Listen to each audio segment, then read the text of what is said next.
بالله السميع العليم من الشيطان الرجيم. بسم الله الرحمن الرحيم.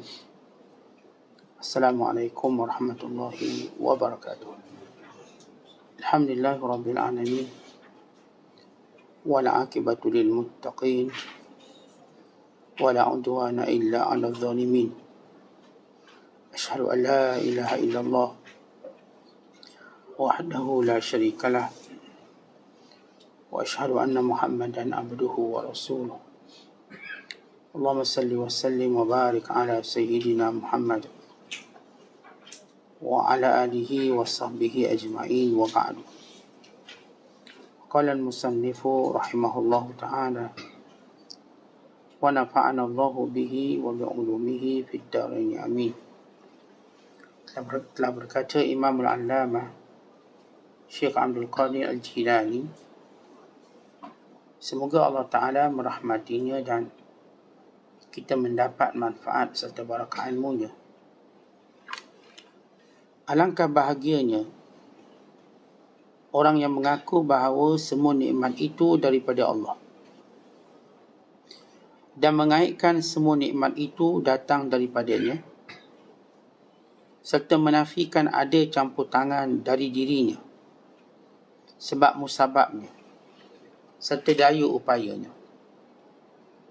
Orang yang waras akalnya tidak mahu menghitung-hitung amalannya dengan Allah Azza wa Jalla, malah tidak mahu meminta balasannya pun daripada Allah dalam semua gerak-gerinya. Celaka engkau menyembah Allah tanpa ilmu, berzuhud tanpa ilmu, serta mengambil dunia tanpa ilmu. Itulah hijab di atas hijab, kutukan di atas kutukan. Engkau tidak tahu membezakan yang baik dari yang buruk, dan tidak tahu membezakan di antara apa yang buatmu dan apa yang wajib atasmu. Engkau tidak tahu membezakan siapa temanmu daripada musuhmu. Itu semua ialah kerana jahil dengan hukum Allah Azza wa Jalla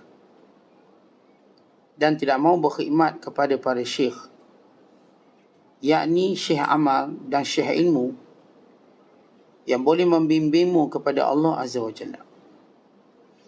Mula-mula dengan kata-kata, kemudian dengan amal.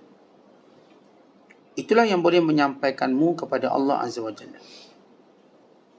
Tiada siapa pun yang sudah sampai melainkan dengan ilmu dan zuhud pada dunia serta membelakangi dunia dengan hati lahur, dengan hati luar dan dalam. Orang yang pura-pura berzuhud mengeluarkan dunia dari tangannya, tetapi orang yang benar-benar berzuhud mengeluarkan dunia dari dalam hatinya. Mereka telah berzuhud pada dunia dengan hati mereka, sehingga zuhud itu menjadi darah daging mereka yang meliputi zahir dan batin sekaligus. Telah terpadam api tabiat mereka dan telah terpatah-patah semua hawa nafsu mereka, sampai jiwa mereka pun menjadi tenteram dan lenyaplah semua kejahatannya. Muslimin dan muslimat yang dirahmati Allah sekalian, ada 3 perkara yang disentuh oleh Syekh Abdul Qadir Al-Jilani. Yang pertama tentang nikmat Allah, yang kedua tentang ilmu, dan yang ketiga tentang zuhud. Di antara tanda-tanda orang-orang yang akan berkekalan nikmat Allah padanya, akan bermanfaat nikmat Allah Ta'ala padanya, akan memberi kebaikan dunia dan akhirat nikmat Allah Ta'ala kepadanya bila mana ia mengaku semua nikmat itu datang dari Allah. Allah Ta'ala berfirman, وَمَا بِكُم مِّن نِعْمَةٍ فَمِنَ اللَّهِ. Apapun nikmat yang kamu dapat, ia datang dari Allah. Bila seseorang mengakui dan seseorang beriktikad dan meyakini bahawa semua yang dia ada hari ini, semua dia dapat hari ini ialah daripada Allah, tanpa sedikit pun campur tangan daripada ikhtiar dia, usaha dia, kebijaksanaannya, atau bertuah dia. Tidak. Maksudnya menafikan perkara-perkara itu mempengaruhi kurniaan Allah Ta'ala. Ya memang Allah Ta'ala suruh kita ikhtiar. Allah Ta'ala menyuruh kita bekerja. Allah Ta'ala menyuruh kita melakukan itu dan ini. Tetapi Allah Ta'ala mengajar kepada hakikat bahawa nikmat ini datang dari Allah. Bukan sekadar maksud kepunyaan Allah. Bukan sekadar maksud Allah yang memberikan dan menetapkan kepadamu. Bukan Allah lah yang patut disyukuri dan yang patut diterima kasih. Maka seorang hamba kerdil di hadapan nikmat Allah. Kerana itu bila Allah Ta'ala menyebut dalam Al-Quran, wa in ta'uddu ni'matallah la tuhsuha innallaha laghafurur rahim. Kalau sekiranya kamu semua menghitung nikmat Allah, kamu tak dapat hitung. Dan sesungguhnya Allah itu pengampun lagi maha penyayang. Kata Imam Ibn Kathir dan tafsirnya, yang dimaksudkan Allah pengampun dan penyayang, kamu tidak berhak, tidak mampu untuk menunaikan syukur pada Allah walaupun satu nikmat. Tidak mampu melaksanakan hak Allah walaupun sedikit. Dengan nikmat-nikmat yang Allah Ta'ala beri pada kita. Bila kita sebut nikmat Allah ni banyak pada kita, bahkan setiap nikmat itu harga yang tidak boleh dijual.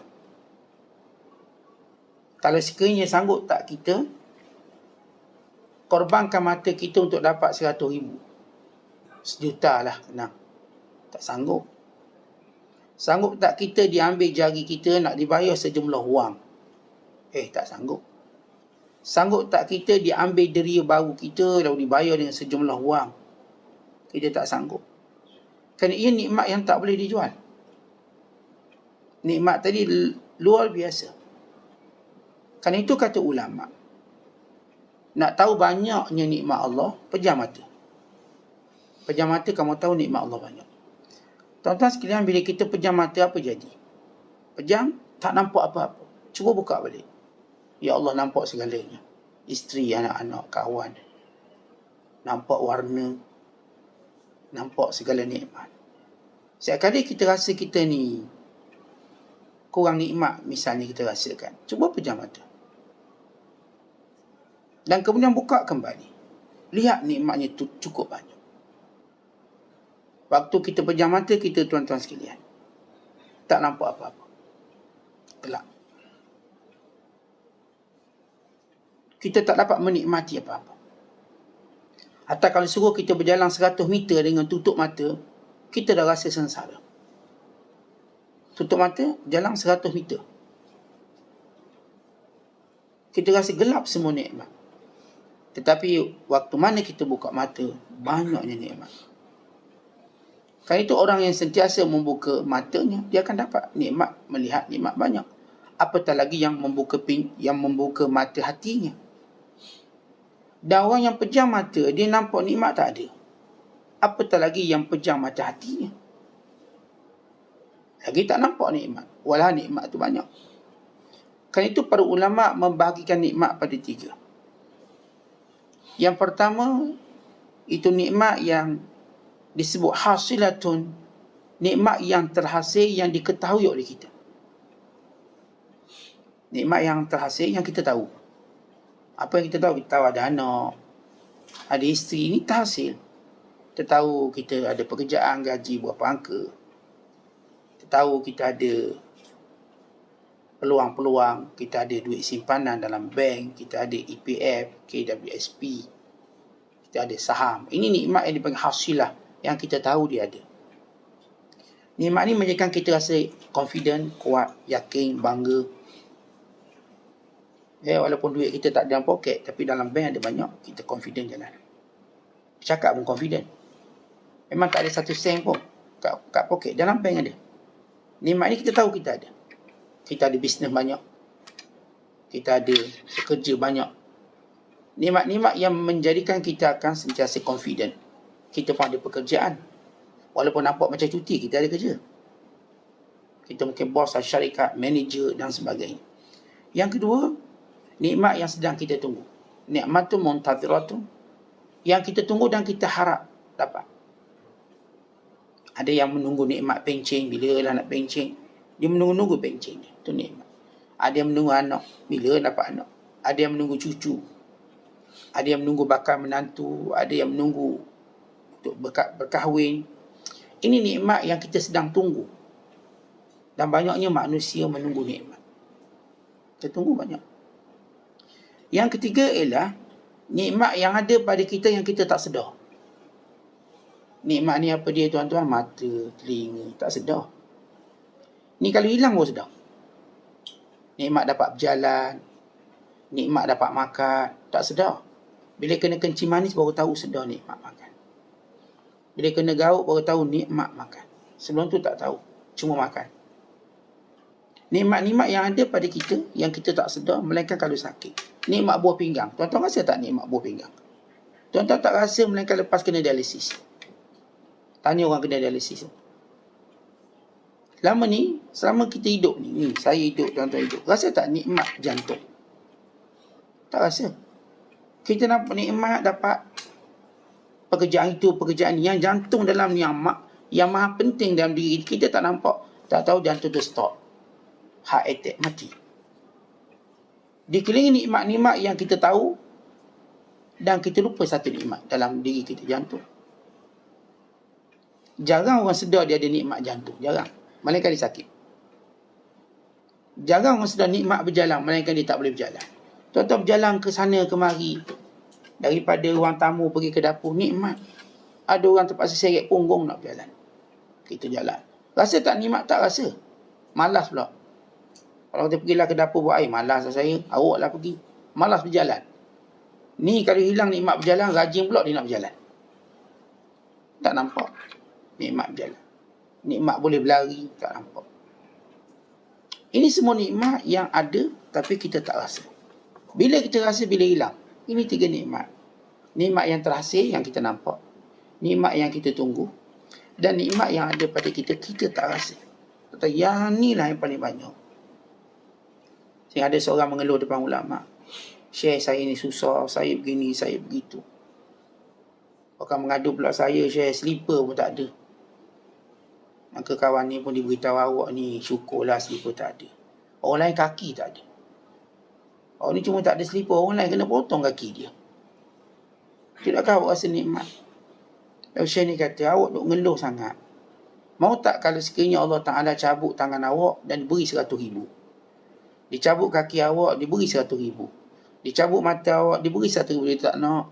Artinya engkau sudah berada dalam kekayaan nikmat. Kaya nikmat. Jadi tuan-tuan sekalian, bila Syekh Abdul Qadir menyebut, macam mana kita nak jadi nikmat ni hebat? Dengan cara jangan menisbahkan diri kita pada nikmat itu. Letakkan pada Allah. Sebab itu orang ni akan sentiasa kata Alhamdulillah. Ji banyak duit dalam bank, Alhamdulillah. Ji nampak bisnes okey, Alhamdulillah. Nampak anak ramai, Alhamdulillah. Nampak itu, nampak orang cerita nikmat, orang nak puji kita, kita tahu patut siapa dipuji. Lalu kita kata Alhamdulillah, segala puji bagi Allah. Kalau orang cuba angkat ke tu, oh, Syekh ni hebat semua, Alhamdulillah. Bukan kita, memang bukan kita. Apa dalil dan apa bukti bukan kita. Bukti dan dalil bukan kita, Allah boleh ambil sekejap. Dan kita tengok dalam pentas kehidupan bagaimana nikmat tu diambil dengan sekejap. Yang ada mata tak boleh tengok. Yang ada kaki tak boleh jalan. Yang ada ilmu jadi nyanyuk. Ilmu banyak jadi nyanyuk. Malah dia alim. Satu ketika dahulu, hari ni semua tak ingat. Quran tak ingat, apa tak ingat. Ini semua kurnia Allah. Tak ada lebih pun kita. Bahkan kita tengok, kalaulah kita dipuji satu tempat kerana alim kita. Katakan, kalau kita pergi tempat orang tak kenal kita, orang pun tak pandang kita alim. Kalau kita terpengaruh satu tempat, orang semua kenal, hormat. Kita pergi satu tempat lain, orang pun tak berhormat kita sebab dia pun tak kenal kita. Dia mungkin tengking kita, marah kita. Mana dia kenal kita? Kita hanya dihormati bagi orang yang kenal kita. Dan kalau kita tanya, tuan-tuan, berapa orang kenal kita? Berapa orang kenal kita? Oh, mungkin ada orang dia kenal nama tapi dia tak kenal muka kita. Akhir depan kita dihina lagi sebab dia tak kenal nama kita. Mungkin. Dan nikmat datang dari Allah. Buktinya Allah boleh hilangkan sekejap. Buktinya Allah boleh menjadikan nikmat itu tidak berfungsi. Buktinya ialah kematian kita. Bila mati tak ada. Sebab itu para ulama menetapkan 5 kaedah dalam berurusan dengan nikmat Allah. Ini 5 kaedah bila mana kita berhadapan dengan nikmat Allah. Caranya macam mana? Sebab semua orang, tuan-tuan sekalian, dia mahu nikmat ni kekal. Dunia akhirat. Siapa pun bila nikmat diambil, dia rasa sakit. Walaupun dia masih punya nikmat lain yang banyak. Kita Allah ambil anak seorang. Walau anak kita 14 terasa. Kita tuan-tuan kalau diambil, jadikan kita demam 3 hari terasa. Walaupun kita sihat 30 tahun. Apapun nikmat bila diambil, kita akan terasa. Menunjukkan lemahnya kita. Walau banyak. Kalau saya katakan, kita hilang slipper terasa. Walau kita punya duit, boleh beli 1 lori slipper. Tapi bila hilang kita terasa. Kereta kita rosak terasa. Walau kita boleh beli kereta baru, banyak lagi boleh beli. Tapi begitu manusia lemah dia. Sebab itu kita cepat marah bila hilang nikmat. Marah. Itu ada 5 kaedah penting dan urusan kita dengan nikmat. Yang pertama kata ulama, bahawa nikmat Allah itu banyak kepada kita. Ketika mana kita rasa sikit, tak dapat tu, tak dapat ni, ketahuilah nikmat Allah itu banyak dalam diri kita. Supaya kita tidak cepat kufur dengan hilang beberapa nikmat. Baik katakan, kalau seorang tu dia hilang satu pandangan, mata kiri dia tak boleh tengok. Dia masih ada nikmat mata kanan, tangan, kaki, suara, rasa. Kalau kira, yang hilang dengan yang ada mana banyak? Banyak yang ada. Banyak. Sebab itu ingat selalu, nikmat Allah tu banyak. Kan itu Allah sebut dalam Quran yang kita bacakan tadi. Dan surah An-Nahl ayat 18. Wa in ta'uddu ni'matallah la tuhsuha. Kalau kamu kira nikmat Allah, kamu tak boleh kira. Ini ketika mana kamu hilang nikmat-nikmat yang kamu suka, kamu kira lagi nikmat yang ada, kamu tak boleh kira. Itu satu. Supaya kita tak mengeluh dengan nikmat yang hilang. Nikmat tu banyak. Macam saya katakan, kalau duit kita ni ada puluh-puluh ribu, hilang RM1, tuan-tuan rasa ke? Oh, tu rasa teruk sangat. Sekat celah gigi je tak apa dah hilang. Niat sedekah. Takkan terasa juga hilang RM1. Duit kita ni juta-juta. Setakat orang tipu $1,000 lah biasa. Tak apalah, saya pun niat sedekah. Sebab nikmat lain banyak. Orang macam ni lah tuan-tuan, dia tak cepat ngeluh. Dia tak cepat marah. Dia tak cepat rungsing. Dia boleh lupakan segera. Sebab dia tahu nikmat lain banyak lagi. Kan itu Allah ajar kita. Dan Nabi SAW ajar kita. Setiap kali kita kena musibah nikmat, sebut inna lillah wa inna ilaihi raji'un. Allahumma ajurni fi musibati wa akhluf li khairan minha. Ya Allah, jadikan musibah ini pahala aku. Pahala itu lebih baik daripada nikmat. Yang kedua, ya Allah, gantikan aku lebih baik. Gantikan lebih baik. Ya Allah akan ganti kita lebih baik. Bukan yang lebih baik pada itu Allah ganti dengan syurga. Syurga kekal abadi. Nikmat kat dunia tuan-tuan kita dapat banyak mana pun, bukan kekal pun. Yang kedua, kaedah dia, bahawa segala nikmat Allah itu cuma ujian. Ingat itu semua. Setiap nikmat yang Allah beri pada kita bukan sebab kita special. Bukan sebab we are chosen. Kita ni orang yang terpilih. Bukan, Allah sedang uji kita. Dengan nikmat tadi, Allah sedang uji kamu. Orang yang dapat nikmat ilmu, diuji dengan ilmu. Yang diberi nikmat pengaruh, populariti, diuji dengan populariti. Yang diuji dengan nikmat sakit. Yang diuji dengan nikmat musibah. Yang diuji dengan semua perkara. Semua benda-benda bersifat nikmat, dia adalah ujian. Apakah kita lulus dengan mengingati Allah ataupun tidak? Kalau kita tak faham nikmat itu ujian, kita sombong sebab. Kita mula rasa kita lah yang sebab dapat. Kita yang menjadikan benda ni datang. Tak, Allah uji awak. Kita kata kepada menteri-menteri, Allah sedang menguji awak. Kita kata kepada rakyat-rakyat, Allah sedang menguji kita sebagai rakyat. Kita kata pada tuanku-tuanku, raja-raja, Allah sedang menguji kamu dengan jawatan itu. Kita kata pada orang gagah, orang kuat, Allah sedang uji kamu dengan nikmat kekuatan. Kita kata pada orang popular, orang yang glamour, Allah sedang uji kamu dengan glamour, dengan popular. Kita kata pada semua orang, kamu sedang diuji oleh Allah. Kalau semua orang faham bahawa kita sedang diuji oleh Allah, tak ada seorang pun sombong. Sebab kita pun bimbang gagal atau sebagainya. Yang ketiga kata ulama, kejayaan pada semua nikmat tadi ialah dengan bersyukur pada Allah. Tuan-tuan, bila kita masuk ujian, masuk periksa, kita mesti nak berjaya, nak cemerlang. Nikmat Allah Ta'ala ni tak susah kita nak cemerlang, syukur pada Allah. Baru datang khabar, kita sebut Alhamdulillah. Duduk depan mata, kita pun sujud syukur. Sebab itu satu-satunya, ataupun kita katakan antara sujud di luar solat. Dia ada dua sujud di luar solat. Yang pertama kita panggil sujud tilawah. Sujud bila dibaca ayat-ayat sajdah dalam Quran. Walau di luar solat, sunat sujud. Yang kedua sujud syukur. Sujud syukur, walau di mana pun. Walaupun dalam mazhab kita, sujud syukur disyaratkan wuduk, menghadap kiblat, kerana sujud syukur itu sama seperti solat, ada takbiratul ihram. Tapi sebahagian ulama kata tak perlu sujud syukur. Kerana nikmat tu tak datang dalam keadaan, dia datang dalam keadaan berbagai waktu. Maka just sujud. Dan ini diamalkan oleh kebanyakan manusia secara umumnya.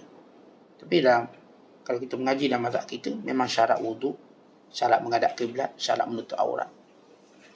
Dan rukun-rukunnya ialah takbiratul ihram, kemudian memberi salam. Allahu Akbar. Dia ada takbir yang satu je, Allahu Akbar, kemudian sujud. Dia tak ada Allahu Akbar, kemudian Allahu Akbar, dua kali tak. Satu je, Allahu Akbar, dan sujud. Kemudian kita membaca doanya. Sajada wajhil ladzi khalaqahu wa sawwarahu wa syaqqa sam'ahu wa basarahu bihaulihi wa quwwatihi fatabarakallahu rabbul alamin. Atau tak pandai baca itu, baca subhana rabbiyal a'la wa bihamdih. Subhana rabbiyal a'la wa bihamdih. Di dalamnya makna pujian. Sujud, kemudian bangkit, beri salam. Rukun pertama ialah takbiratul ihram. Rukun kedua ialah sujud. Rukun ketiga beri salam. Dan tertib, mengikut turutan. Tapi setengah ulama seperti Imam Syaukani, bagaimana beliau menyebut dalam kitab Nailul Awtar, bahawa beliau cenderung pendapat bahawa sujud syukur boleh dilakukan walau tak menghadap kiblat, walau tidak berwuduk, walau tidak menutup aurat. Kerana nikmat itu datang dalam keadaan pelbagai keadaan. Maka seorang tu boleh sujud syukur. Itu cerita orang main bola kat padang, sujud syukur. Tu aurat pun tak tutup, mana kiblat dia pun tak tahu, dia sujud je. Maka saya ini pernah ditanya kepada ulama. Maka kalau mereka berpandangan dengan pendapat ini, tak ada masalah apa. Yang keempat, bahawa kita perlu mengetahui nikmat Allah itu dia ada zahir, dia ada batin dia. Setiap nikmat ada zahir dan batin. Siapa kata Allah kata? Kerana itu Allah Ta'ala menyebut, wa asbagha alaikum ni'amahu zahiratan wa batinah. Dan Allah melimpahkan kepada kamu akan nikmatnya zahir dan batin. Macam mana kita sebut nikmat zahir ada nikmat batin? Ya, zahir itu yang kita nampak lah. Kita nampak nikmat. Batin yang kita tak nampak. Ya, nikmat sihat ni, ataupun nikmat yang kita katakan gembira, nikmat seronok kita, ini satu benda yang bersifat batin. Senang hati kita, lapang dada kita, ini nikmat batin. Iman kita pada Allah, kemanisan dalam ibadat, ini nikmat batin. Manusia kalau dapat nikmat zahir saja, dia akan tandus, dia akan susah. Kalau dapat nikmat batin saja, dia juga akan sukar. Maka Allah beri dua-dua. Kita dapat makan dan kita gembira. Kalau orang tu makan, dia tak gembira, maka hilang nikmat makannya. Dan yang kelima yang paling penting untuk kita bermuamalah dengan nikmat, untuk kita tahu nikmat yang paling besar ialah kita beriman pada Allah dan kita menjadi umat Nabi Muhammad sallallahu alaihi wasallam. Ini nikmat paling besar bila kita mentauhidkan Allah. Dalam dunia ini, dalam agama ini, satu-satunya agama mentauhidkan Allah ialah Islam. Agama lain semuanya menyengutukan Allah. Mesti Tuhan dia banyak. Sinonim dengan Tuhan banyak. Paling kurang pun ada anak Tuhan, paling kurang. Kalau pun tak ada bini Tuhan. Yang lain pula ada banyak Tuhan. Ada Tuhan gelap, Tuhan cahaya. Setiap makhluk atau setiap alam ini mereka letakkan adanya Tuhan. Sehingga beratus Tuhan, bukan beribu Tuhan. Macam dah tak logik, beribu Tuhan. Dah sudah tidak ada nilai Tuhannya. Maka kita bersyukur pada Allah.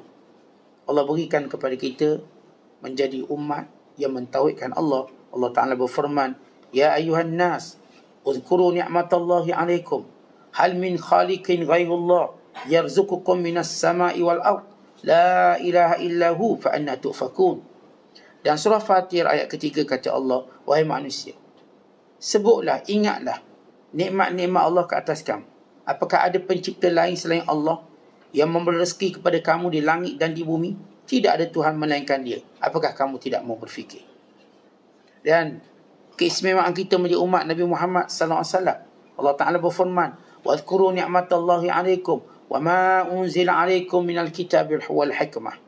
Dan hendaklah kamu sentiasa menyebut, mengenang, bersyukur dengan nikmat Allah atas kamu dan apa yang Allah berikan kepada kamu daripada Al-Quran dan sunnah Nabi-Nya.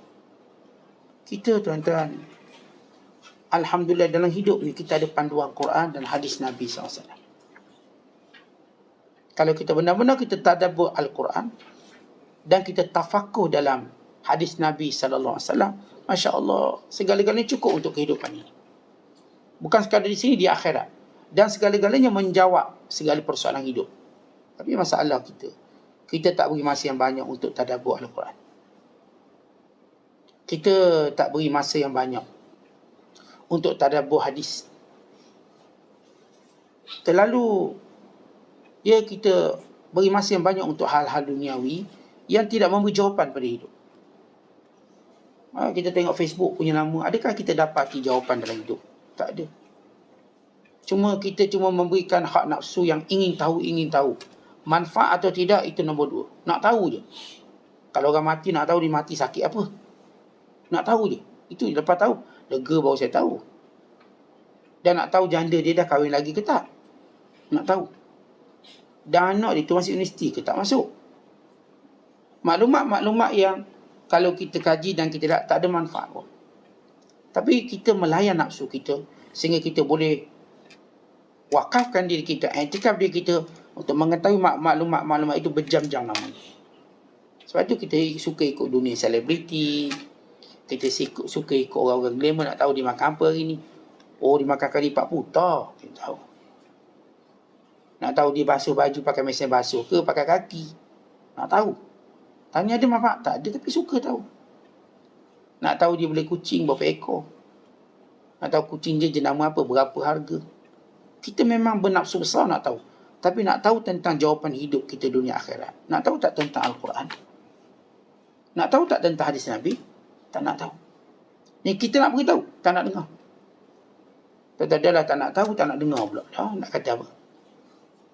Sebab itu kita sentiasa ada question mark dalam diri kita. Soalan. Kalau kita tengok, kenapa para ulama, orang alim soleh, seperti dalam hidup dia tak ada persoalan? Sebab dia dah tahu jawapan. Kita ni terus tak tahu jawapan. Biarkan diri kita dalam persoalan. Persoalan demi persoalan. Kejahilan demi kejahilan. Sebab itu Syekh menyebut selepas itu, engkau menyembah Allah tanpa ilmu. Engkau zuhud pun tanpa ilmu. Orang kalau buat sesuatu tanpa ilmu ni hijab atas hijab, laknat atas laknat. Murka atas murka, kutukan atas kutukan. Sebab itu tuan-tuan sekalian, bila kita menyebut tentang ilmu yang merupakan binaan, asas kepada binaan sesuatu bangunan. Artinya, satu bangunan itu kita tak panggil dia bangunan, melainkan bila mana dia ada asas. Kalau dia tak ada asas, dia tak ada lantai, tak ada tiang, dia akan roboh. Memanglah nampak lawa bangunan tu, tapi asas tak ada, dia akan roboh. Orang bila dia mendekatkan diri kepada Allah tanpa ilmu, maka dia makin jauh. Dia ingat dekat, dia makin jauh. Orang yang cuba mendapat rahmat Allah tanpa ilmu, dia akan dilaknat. Orang cuba memohon keampunan pada Allah tanpa ilmu, maka dosanya tak terampun. Sebab tanpa ilmu. Sebab itu kalau kita tengok kisah yang bunuh 99 orang, pertama yang dia buat bila nak taubat, dia mencari orang berilmu untuk tahu solusinya bagaimana. Maka bila yang pertama dijumpa itu ternyata bukan orang berilmu, orang ahli ibadat. Ahli ibadat kata, mana boleh taubat kamu ni, bunuh orang ramai sangat. Akhirnya dibunuh yang ke 100. Sehingga dijumpa orang alim. Maka orang alim kata, apa yang menghalang kamu daripada bertaubat? Taubat terbuka. Tetapi hendaklah kamu keluar daripada tempat jahat kamu. Sebab itu satu ketika Nabi SAW diceritakan, ya Rasulullah, ada seorang tu dia rajin ibadat, seorang lagi rajin menuntut ilmu. Lalu apa kata Rasul? Respon Nabi, ni dua-dua bagus. Yang ni rajin ibadat, ini pula rajin berilmu. Yang ni ajak keluar 3 hari untuk ibadat, yang ni ajak keluar 3 hari untuk menuntut ilmu. Tuan-tuan nak ikut mana? Dua-dua ni bagus. Bagus. Tapi kata Nabi SAW, fadlul alim alal abid kafadli ala adnakum. Kelebihan orang alim berbanding ahli ibadat seperti kelebihan aku berbanding orang paling bawah kamu. Tuan-tuan, kalau Rasulullah kata kelebihan orang berilmu dengan kelebihan ibadat seperti kelebihanku daripada awak kau, itu pun dah jauh. Ini kan pula baginda sallallahu alaihi wasallam kata kelebihannya sama seperti kelebihan aku berbanding orang paling bawah sekali. Yang jumpa aku sekali-sekala tu, yang jadi makmum masbuk tu, saya sekali jumpa. Yang jumpa sebulan sekali baru nampak muka, ni sahabat paling rendah ni. Yang seminggu sekali baru nampak batang hidung, ni sahabat paling rendah. Banding orang alim berbanding ahli ibadat seperti banding aku dengan sahabatku yang paling rendah. Sebab sahabat paling rendah, sahabat dia yang tidak melazimi Rasulullah secara berterusan, itu istilah rendah. Yang kedua, yang baru jumpa Rasulullah. Sebab dalam definisi sahabat, man laqiya Nabi sallallahu alaihi wasallam mu'minan bihi wa mata 'ala al-Islam. Siapa pun yang jumpa Rasulullah dalam keadaan dia beriman dan dia mati dalam Islam. Kalau dia jumpa Rasulullah dalam keadaan dia kafir, dia balik rumah baru dia beriman, tak panggil sahabat. Siapa pun yang jumpa Rasulullah dia beriman, lepas Nabi mati dia pun murtad, bukan sahabat. Tapi kalau dia murtad, dia masuk Islam balik, maka nama sahabat balik. Sebab macam contoh Tulaiha Al-Asadi, dia sahabat Rasulullah, jumpa Rasulullah, bercakap dengan Rasulullah, dengar kuliah. Bila Rasulullah wafat, dia mengaku dia Nabi, murtad. Maka waktu perangi dia, maka dia menyuruh lari ke Syam. Pada zaman Umar Al-Khattab, dia keluar kembali dan bertaubat, dan dia berperang pada jalan Allah. Maka dia kekal nama sahabat. Sama juga seperti Uyainah bin Hisn. Zaman Rasulullah dia Islam, bila zaman Rasulullah, bila zaman Waqah dia murtad. Akhirnya Waqah tangkap dia. Tangkap dia dalam peperangan menentang ahli riddah, sehingga dia kembali mengelokkan Islam. Maka dia kekal bernama sahabat. Tapi dia ada rekod pernah murtad. Jadi bila sebut sahabat rendah ni, tuan-tuan, ialah sahabat yang satu, yang memang jumpa Rasulullah pada akhir usia Rasulullah. Yang kedua, yang tidak melazimi Rasulullah. Yang kedua, orang yang dah Islam kemudian murtad balik. And dia masuk Islam balik. Ini sahabat kecil, dia otomatik nama dia sahabat rendah. Dia tak jadi sahabat utama. Pun begitu kata Rasulullah, orang alim ni lebih hebat daripada orang yang ahli ibadat, seperti kelebihan aku dengan orang paling bawah. Sebab itu para ulama bersepakat bahawa tidak ada ibadat yang paling afdal selepas fardu melainkan menuntut ilmu. Bukan kalau seorang tu tadi sibuk menuntut ilmu sampai kurang ibadat sunatnya, maka dia diberi uzur oleh Allah. Para ulama menyatakan, man syaghalahu al-fard anil nafal fahuwa ma'dzur, wa man syaghalahu an-nafal anil fard fahuwa maghrur. Siapa dia sibuk dengan kefarduannya daripada melakukan ibadat sunat, maka dia dimaafkan. Tapi siapa yang sibuk buat benda sunat dengan meninggalkan yang fardu, dia ni orang yang terpedaya. Maksudnya bagaimana? Ada dua makna. Makna pertama, kita tahu bahawa menuntut ilmu tu wajib. Talabul ilmi fariidatun. Menuntut ilmu wajib. Sama ada ilmu yang berkaitan membersihkan hati, maka wajib belajar supaya kita tahu apa yang mengotorkan hati. atau ilmu yang menjadikan ibadat kita sah, maka wajib kita belajar. Ilmu yang menjadikan sesuatu itu diterima atau ditolak dalam bab muamalah jual beli, wajib kita belajar. Wajib. Dek kerana sibuk kita belajar ni, kita pun terlepas banyaklah ibadat-ibadat sunat. Even qiyamul-lail pun. Misalnya, kita dimaafkan. Tak ada masalah. Sebab belajar tu wajib. Tapi kalau kita dah sibuk benda-benda sunat, lalu tinggal belajar, kita ni tertipu. Kadang-kadang ni bagus ni qiyamul-lail, bagus solat sunat, bagus puasa sunat, bagus. Bab menuntut ilmu malas. Ini panggil maghrur, tertipu. Kenapa menuntut ilmu tu wajib? Sebab itu disebut dalam hadis, yastaghfiru li talibil ain kullu syai hatta al-hitan fil bahr. Orang-orang yang menuntut ilmu, semua makhluk Allah memohon ampun untuk dia. Sehingga ikan-ikan di lautan mohon ampun. Tuan-tuan duduk belajar menuntut ilmu, ni ikan sedang bertasbih, beristighfar, ampunkan dia. Semut-semut sedang memohon ampun pada kita, ya Allah, fulan bin fulan menuntut ilmu, engkau ampunkan dia. Sebab itu tuan-tuan, duduk dalam majlis ilmu ni satu kenikmatan. Sehingga para ulama menyatakan, orang yang ibadat tanpa ilmu seperti membina bangunan tanpa asas. Manusia dengan ilmu, dia dapat mengetahui kedudukan sesuatu. Manazil asya'. Dia tahu ini afdal, ini yang paling baik, ini. Dia tahu buat comparison atau muqaranah. Tidak dia hentam semua. Akhirnya tuan-tuan, Allah bagi kita modal terhad. Modal kita apa? Modal kita ialah umur.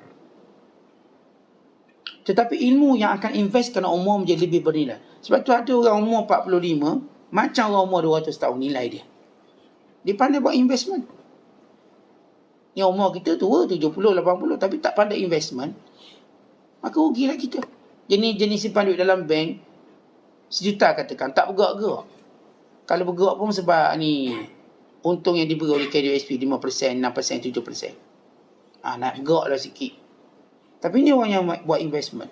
Dia labur 1,000, dia dapat 1 juta. Dia labur 1 juta, dapat 1 bilion. Contoh. Orang kaya ni semua orang kaki-kaki invest. Sama juga dalam ibadat. Kita betul lah umur kita 40. Tapi cara kita investmentkan umur waktu, sehingga kita menjadi orang yang lebih hebat daripada orang lain. Apa dia investment paling baik? Menuntut ilmu, duduk. Tuan-tuan, untungnya kita duduk je menuntut ilmu. Bukan suruh jawab periksa. Bukan juga suruh hafal kitab. Ni tok guru kita tukang hafal kitab. Cah kepala tok guru kita. Tok guru kita tolong faham. Sampai muda pun jadi tua. Umur tok guru 20 dah nampak macam 60. Sebab ni pening fikir. Nak suruh faham. Anak murid duduk tidur je kan, memang tidur. Ngantuk tidur. Sudah balik, belajar. Dah pun dapat kebaikan yang banyak. Dah dapat keutamaan yang banyak. Keutamaan yang banyak. Kita menuntut ilmu tak payah sedia apa pun. Duduk. Tok guru nak beri ilmu kat kita. Seminggu dia bersedia. Sebulan. Dia sibuk. Kita tidur, otak dah tak berjalan. Dia orang berjalan. Sebab itu Imam Syafi'i nampak tidur tapi tak tidur. Rupanya otak dia berjalan. Dia fikir. Imam Bukhari rahimahullah, siap malam dia terkejut 20 kali. Bukan terkejut kencing. Itu kita kencing manis. Terkejut, dia ingat satu ilmu. Dia bangun, dia catat. Orang tanya kenapa? Aku bimbang ia akan terlepas. Dia ingat ilmu, dia catat cepat. Dia ingat ilmu, dia catat cepat. Tuan-tuan benar, siapa pun yang duduk dalam bidang ini, dia tahu. Kita ni tuan-tuan, kalau duduk saya saja, dia akan terlintas ilmu. Maka kita akan catat. Kalau tak catat, dia tak akan datang kali kedua. Dia tak akan datang kali ketiga. Sebab ini disebut khawatir. Khawatir lintasan ilmu. Sebab itu mereka, kalau contoh Imam Bukhari rahimahullah, dia boleh setiap kali tidur, terlintas ilmu, dia bangun, catat. Sampai satu malam 20 kali bangun. Tuan-tuan bayang dia tidur macam mana tu? Tidur dia dalam mendapatkan ilmu. Sebab itu kata Ibn Abbas radhiyallahu ta'ala anhu, menuntut ilmu sebahagian malam lebih aku suka daripada menghidupkan malam. Kalau aku maghrib isyak tu dapat menuntut ilmu, lebih aku suka daripada qiyam mulai satu malam sampai subuh esok. Lebih aku suka. Ini kata Abdullah bin Abbas, sahabat Rasulullah. Tuan-tuan, ini bukan Pok Mak cakap, bukan Pok Wan, bukan Pok Teh tepi longkang tu, bukan. Ini Ibn Abbas radhiyallahu ta'ala anhu. Apakah kita meragui kelebihan ilmu? Kata Abdullah bin Mas'ud, ad-dirasah salatun. Belajar ni macam solat. Kita tuan-tuan belajar macam pahala solat. So pahala dia. Dan kata Abu Darda radhiyallahu ta'ala anhu, "Mudzakaratul ilmi sa'atun khairun min qiyamil lail." Aku menuntut ilmu 1 saat lebih aku suka daripada qiyamul lail. Ini siapa kata? Abu Darda radhiyallahu ta'ala anhu. Kata Imam Sufyan Ats-Tsauri, tidak ada kefarduan, tidak ada ibadat yang lebih afdal selepas kefarduan melainkan menuntut ilmu. Kata Imam Asy-Syafi'i rahimahullah, talabul ilmi afdal min salati nafilah. Menuntut ilmu lebih afdal daripada solat-solat sunat. Biarlah orang cerita dia solat tu, solat ni, dia solat awabin, dia solat tawabin, dia solat bla bla bla bla. Katakan, tuan-tuan kita berbangga dengan sebab kita menuntut ilmu. Kerana untuk ilmu ini ialah ibadat sunat yang paling afdal sekali. Baik, tapi kalau bagaimana keseimbangan yang patut kita buat? Kata seorang ulama, bila orang tanya, "Syekh, saya ni pening lah. Ibadat ni ada faedah. Menuntut ilmu juga ada faedah. Saya nak buat mana satu?" Maka lihat apa kata Syekh. Kata dia, menuntutlah ilmu, jangan sampai meninggalkan ibadat.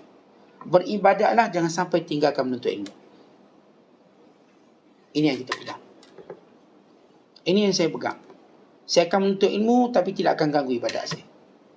Saya jaga juga zuhar sekarang. Dan bila saya ibadat, saya akan menjaga majlis ilmu. Jangan kan nak buat benda-benda sunat, lalu kita pun tinggal menuntut ilmu. Jangan. Saya nak buat semua. Kalau sekiranya orang tu dia ni baca Al-Kahfi malam Jumaat, baca Yasin malam Jumaat, masih sama dia pun nak dengar kuliah juga malam Jumaat. Nak belaka. Dua-dua ni ada kelebihan dia. Walaupun secara muktamad menuntut ilmu jauh lebih hebat. Sebab kata ulama, menuntut ilmu manfaatnya berpanjangan, manakala ibadat cuma untuk kita seorang. Dan dia terhad. Ilmu ni dia berpanjangan. Sebab kita tuan-tuan, bila nak bercakap dengan orang, mana lebih suka? Bercakap hak ibadat kita ke atau bercakap tentang ilmu kita? Kan tuan-tuan nak jumpa orang, saya semayang semalam. Lepas tu saya puasa sunat. Lepas tu saya baca Quran. Duk cerita hak kita berlakon tentang ibadat, orang pun tak nak dengar. Tapi kalau kita cerita apa dia tahu? Oh, rupanya haram lah. Rupanya tak boleh benda ni. Rupanya sunnahnya begini. Orang pun nak dengar. Orang nak kongsi. Orang nak ambil. Orang pun akan share kita punya status. Tapi kalau tuan-tuan share, saya solat duha 8 rakaat, siapa nak share status? Mereka orang bongok sikit. Dia akan share. Saya baca Quran. Orang pun share. Saya baca Quran. Orang nak share status tu. Itu share. Itu status kita syok sendiri je lah. Saya sudah berzikir 10 kali. Contoh. Tiba-tiba ada 4,000 share. Tak mungkin. Tapi kalau tuan-tuan beri je satu nokta ilmu, jadilah orang berguna di semua tempat. Orang share semua. Semua. Si ahli bahasa lagi. Tukar bahasa. Kita jangan memudaratkan siapa pun, apa kita sebut, jangan memudaratkan mana-mana makhluk Allah. Tulis ni status Khudaib bin Iyad. Kalau sekiranya menganiaya anjing juga haram, apatah lagi menganiaya manusia muslim. Oh, hebat status ni. Share. Beribu share. Tapi kalau tuan-tuan sebut saya dah habis baca surah Al-Baqarah, orang like pun saya tak sengaja je like. Tak sengaja like. Sebab ialah saya katakan, bila kita beramal just untuk kita. Yang untuk kita. Tapi bila kita cuba menyajikan ilmu, orang nak share.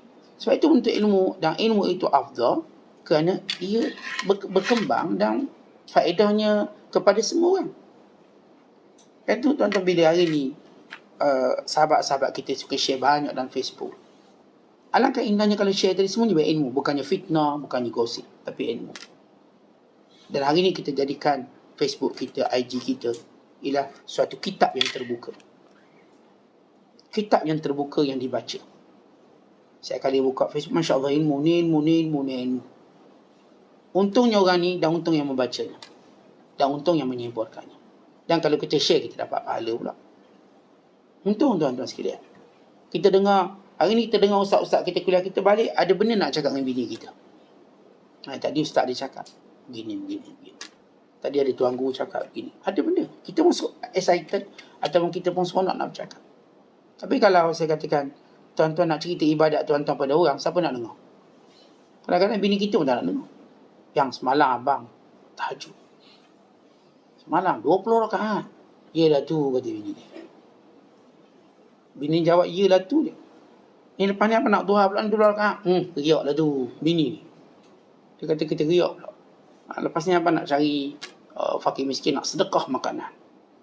Bang dah berbulu telinga dah bang. Abang boleh tak buat baik, jangan cakap dengan saya. Last sekali. Tapi tuan-tuan, bila kita bercakap tentang ilmu, dia makin nak dengar. Sebab ilmu ni umpama kita beri satu benda yang lazat, dia makin nak tambah. Bila orang dengar satu ilmu, orang tu bertukar menjadi haus. Dia nak lagi. Ilmu menjadikan seorang itu haus. Dan bila kita sebarkan ilmu menjadikan seorang itu lapar, dia nak lagi. Nak, saya rasa seronok ni, saya nak belajar banyak. Akhirnya Masya Allah, dalam jadual dia ada suatu pengisian yang amat bermakna. Majlis ilmu. Pada tuan-tuan kita tua-tua ni, tak ada benda yang paling seronok majlis ilmu. Nak pergi kedai makan tak larat dah. Nak makan apa lagi? Kalau pergi kedai makan ni cuma tolong belanja je lah. Semua tak boleh makan. Air masak pun tak boleh minum. Kenapa? Dialisis. Tak boleh minum. Jadi pergi juga kedai, cium bau. Tengok orang makan, ambil pahala belanja ni. Menikmati, tak boleh. Ini semua makanan ni haram. Haram kitab mana pula? Haram untuk saya lah. Bukan pakai kitab baru, tak ada. Haram untuk saya. Saya sakit ni. Saya boleh duduk, ialah teman anak-anak, berkursi roda, anak-anak tolak, buat teman. Makan tak boleh, minum air sebanyak ni. Tak boleh, nanti lebih air naik ni dekat usuk ni, dekat paru-paru. Doktor pun marah, awak kena minum air setengah liter je satu hari. Bayangkan, sampai tahap tuan-tuan, dunia memudaratkan kita. Ilmu tak pernah memudaratkan kita. Makanan ni selazat mana pun dia akan mudaratkan kita. Tidur tuan-tuan, sesedap mana pun tidur dia akan mudarat kita. Tuan-tuan boleh tidur lama? Tidur 100 tahun nak tengok? Tak boleh Ustaz. Bahaya. Kita tidur lebih sejam pun dah pening kepala. Kalau kita patut tidur 8 jam, kita tidur lagi sejam, 9 jam, pening. Pening kepala, jadi malas, jadi pemarah. Sebab apa? Overdose. Jadi kata Syekh Abdul Qadir, kamu ni, bila ibadat tanpa ilmu, bila sembah Allah tanpa ilmu, zuhud tanpa ilmu, kamu tak akan dapat apa-apa. Kamu jahil dengan Allah. Maka carilah guru. Kata Syekh Abdul Qadir, carilah guru yang boleh memimpin ilmu dan amal sekali. Tok guru kita nak cari tok guru yang dia ni berilmu dan dia beramal. Bukan tok guru ada ilmu, amal tak ada, mati kita. Ilmu tu jadi tawar. Habis yang ustaz cakap tu tak boleh, tak apa tu, saya cakap je, saya buat lain. Habis ilmu. Ilmu kita nak ambil daripada orang yang cakap dan dia buat. Masalah tak sempurna itu hal lain. Tapi dia buatlah. Dia cerita bab qiyam, dia pun qiyam mulai. Sedekah, dia pun sedekah. Kesempurnaan itu adalah satu usaha yang berterusan. Sebab manusia tak mampu sempurna secara mutlak. Dia berusaha untuk sempurna. Berusaha untuk sempurna. Bahkan kita tak mungkin mampu sempurna. Tak mungkin. Kemudian kata Syekh Abdul Qadir, maka zuhud kamu yang sebenar bukanlah zuhud orang yang sekadar mengeluarkan harta dari tangan.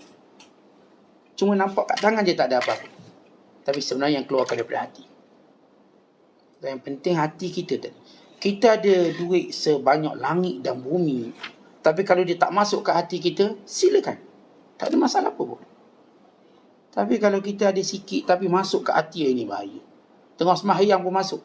Teringat roti canai, habis. Teringat benda sekian-sekian, habis. Sebab itu zuhud sebenar bukan mengeluarkan sesuatu dari tangan dan pemilikan kita. Sila miliki dunia. Sila miliki kerajaan. Tapi jangan ada dalam hati kamu melainkan Allah. Ingatan pada Allah. Tanggungjawab kita.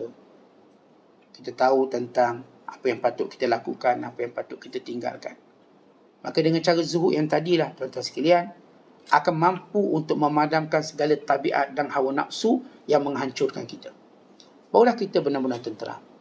Tapi kalau zuhud berlakon, pakai baju dia compang-camping, tapi sebenarnya hatinya tamak dengan dunia, maka ini tidak akan memberikan apa-apa ketenangan.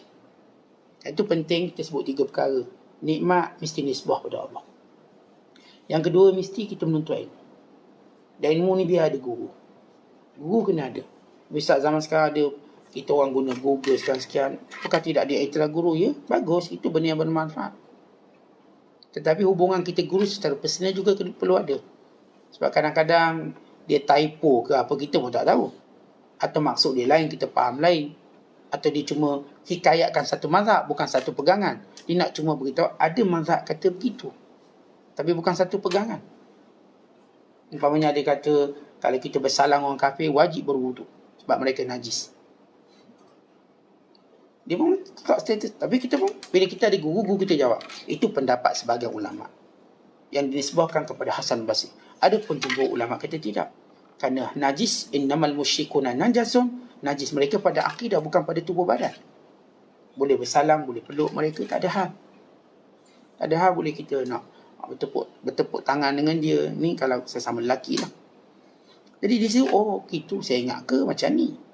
Sebab hari ni tuan-tuan kita tak boleh sekat orang belajar daripada YouTube, daripada Facebook. Sebab kita kena terima hakikat.